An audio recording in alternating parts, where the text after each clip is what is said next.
One of the things that we fully believe here at the Thrive Marriage Lab is that there is always a why behind the what. There is always a story that goes behind the what of behavior, the presenting issues, the presenting problems that are showing up in your marriage. There are stories kind of buried in the background of our lives that show up unawares in our marriage relationships. And especially here as we are talking about emotional unavailability, I want to invite us to really a posture of curiosity that kind of helps us uncover what some of those background stories might be that produce the unavailability in a person. Welcome to the Thrive Marriage Lab. My name is Chris Bruno, and I'm a licensed professional counselor. And together with my wife, Beth, and our colleague, Tracy Johnson, we post videos to help you know the why behind the what. Because we believe the more you know and explore your story, the deeper your connection will be. So behind every current behavior is a story that drives that behavior. So think about it in the sense of like addiction, okay? I'm not talking about addiction in this video, but I just want to use it as an example because I think we can get our minds around it a little bit easier.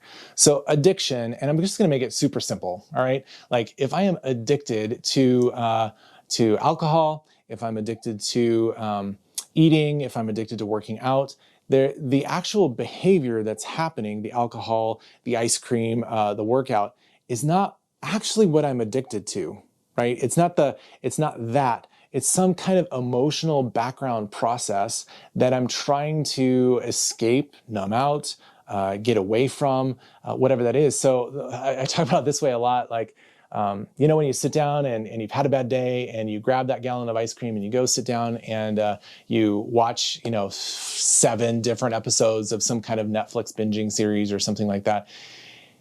Is it actually about the episodes? Are you actually addicted to the episodes? Are you actually addicted to the ice cream? Or is there something else driving that for you? Is there some kind of emotional space inside of you that you're using the emotional, you're using the addiction, you're using that Netflix series, you're using that ice cream to kind of numb out and get away from, right? So there's usually something else. There's something underneath that is driving your current behavior.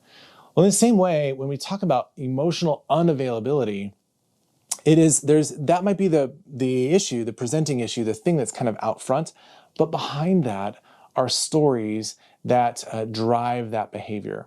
Here's what I want to say, is that emotional unavailability is a trauma response.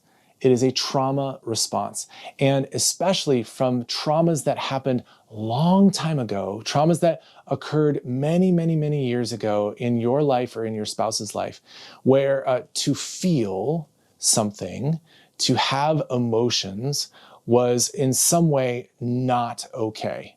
That's the trauma. Where the tragedy happened and something occurred, somebody has a rough time at football practice and the coach yells at them, dad's yelling at them, mom's spanking them, there's some kind of issue, someone's an alcoholic, someone dies, some kind of tragic thing happens, and to feel is not okay. Somehow, and maybe it is okay generally, but somehow the child understands that their emotions are not welcome here, their emotions are not acceptable here, their emotions are too much for whatever is happening. And as a result, in that little child's mind, they shut down those emotions. They stop feeling.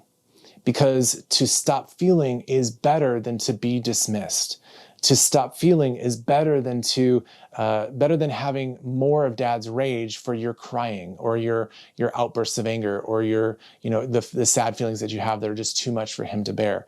To stop feeling is better than showing the emotion that would then lead to more violence or more abuse or more neglect or more something, right? To shut down the emotions is actually the best thing the child can do at the time in order for them to find some kind of safety, because to feel them is just too dangerous.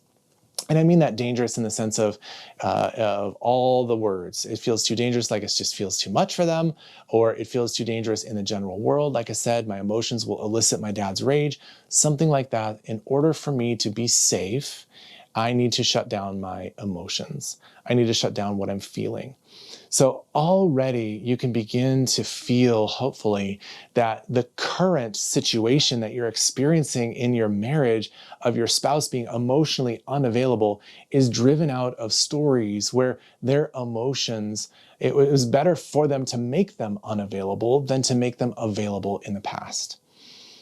That is maladaptive now as an adult. It is not helpful as you're trying to have connection. You're trying to have this exchange, this emotional presence and all that now in your marriage. But it's not, by and large, it's not something that your spouse is choosing to keep you out now as a spouse. They married you, they love you, there is some sense of connection and desire for you.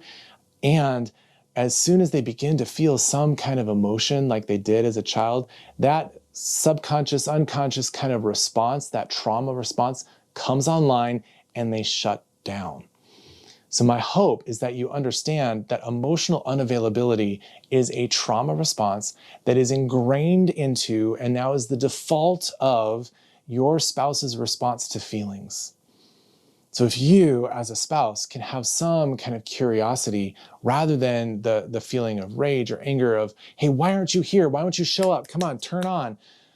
If you can have some curiosity towards them, and maybe you're engaging them in conversation, but maybe you're just kind of aware of what's going on. Maybe you just have some internal curiosity. You journal about that. You pray about that. You talk to a friend about that. You talk to your therapist about that.